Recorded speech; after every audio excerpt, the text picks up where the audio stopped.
Welcome to our latest Wandering Walks tour. This time we're in historic Goliad, Texas. After Texas gained its independence from Mexico in 1836, settlers began arriving in the Goliad area, lured by the prospect of rounding up the stray cattle that belonged to the Mission Nuestra Senora de Espiritu, Santo de Zuniga, and Nuestra Senora del Rosario before the two missions were secularized. Ranching became the primary economic driver, and the age of the cattle drives began in the late 1800s. Local ranch owners drove thousands of head of cattle to railheads in Kansas and Nebraska for shipment to the coast of the U.S. As railroads were built, cattle no longer were driven up the trail, and the economics of Goliad shifted to cotton farming, with some other farming and beef production. With the influx of Mexican citizens fleeing the revolutionary turmoil in Mexico to work in the cotton fields, the population in the town grew to 13,000 in the late 1890s. Older buildings on the square were replaced by brick and stone edifices, some designed by well-known architects. The county courthouse, three banks, and many of the retail buildings you see on this walk were built during this time. Most of these late Victorian-style edifices have been preserved, and many of them are listed on the National Register of Historic Places.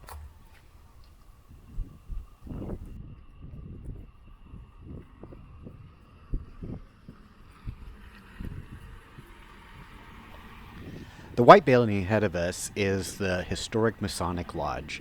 This is the second oldest building in Goliad, and it has exterior walls of reclaimed mission stone covered with plaster.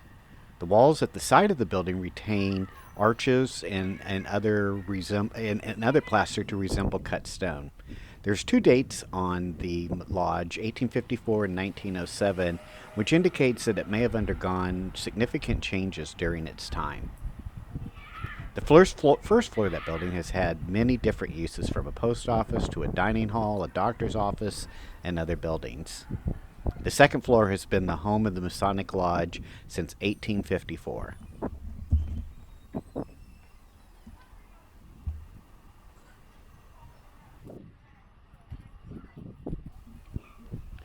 The building with the porch in front of us is called the Baker Building. This building has endured alterations similar to those of its neighbors over time, yet many parts have been well preserved. At the top, a generous parapet remains with the small pediment bearing the date 1896. A cast iron threshold with vents running below before the storefront. The left bays represent the commercial space of the building. The door on the right provides stairs to the second floor. The first floor connects to the one-story building, which for years housed a pharmacy with a soda fountain enjoyed by generations of Goliad residents.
The oldest residence in the historic district of Goliad was built about 1850 by Vivian Brooking, who left for the gold rush in California.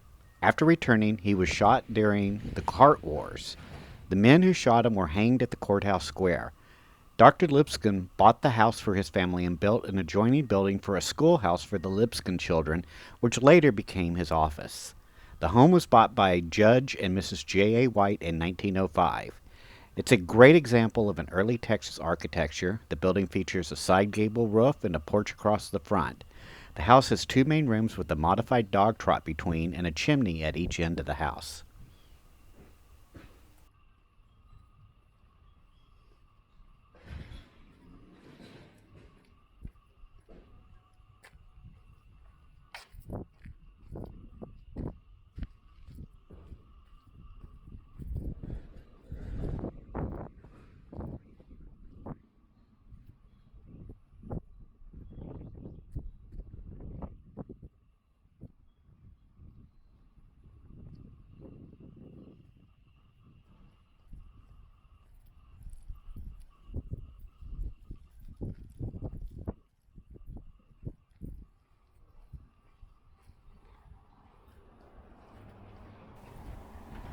Jules Leflin is the architect of this 1883 building that you see here, the one in brick with the porch here on top.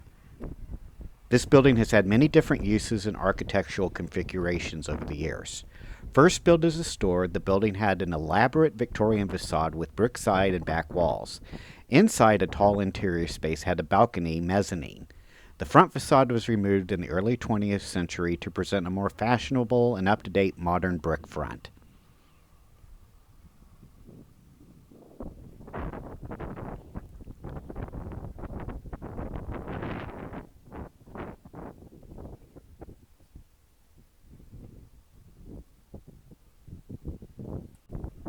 Take a glance at the sign that you see that says Durham Bull Durham Chewing Tobacco. This colored painting advertising was painted sometime between 1894 and 1900 by people who were called, quote, wall dogs. Wall dogs were itinerant painters who traveled the country painting various different types of, at those days, billboards on the sides of buildings. The image was covered by a frame wall when a new building was added around 1900 that protected it from the elements for more than a century. When the frame building was dismantled in 2013, the wall painting came to light, revealing it to be in mint condition.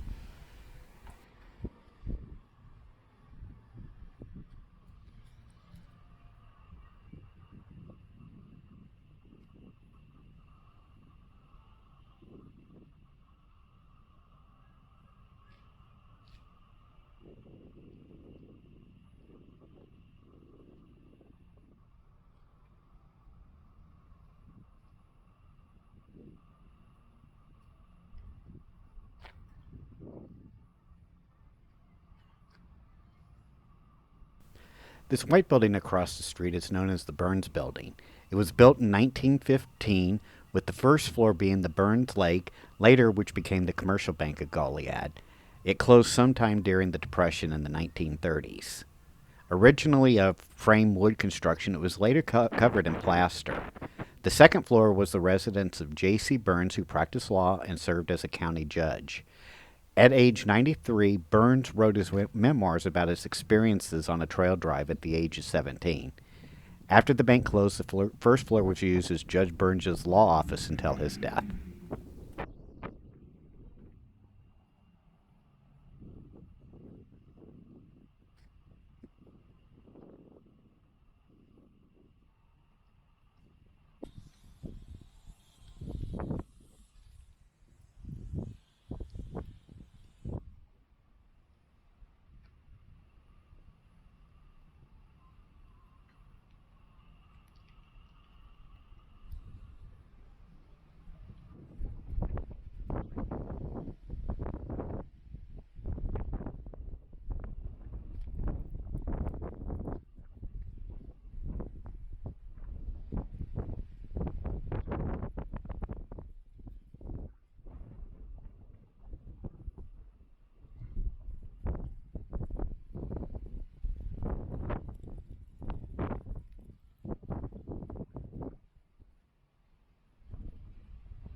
The two-story building across the street is the Eberhart and Maeve building.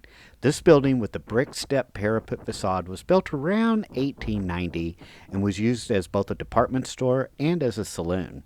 The word saloon is just barely visible now under the parapet on a band of red brick.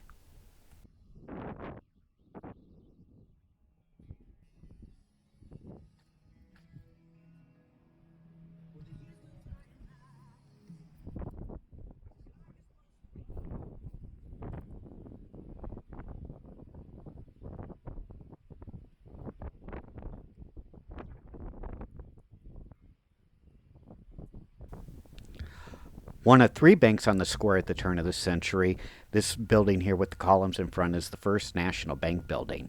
It was designed by architects Green and Finger of Houston in the classical revival style. The bank was constructed in 1912 over a mission stone basement of an earlier building.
The final building we see on our tour today in Goliad, Texas is the Goliad County Courthouse.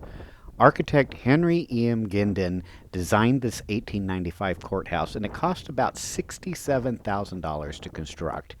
He was also the architect for an almost identical courthouse in Caldwell County, Texas. Limestone and brick recovered from the earlier 1870 courthouse were used in the rebuilding of this courthouse. Goliad citizens relate that part of the stones were hauled from Austin by ox cart. This is the fourth courthouse built since the county was created in 1836. After a 1902 tornado, the courthouse was used as a hospital. In 1942, a hurricane caused significant damage, demolishing the towers and the center clock tower and roof. In 2003, the building was restored with partial funding from the Courthouse Preservation Program when George W. Bush was governor.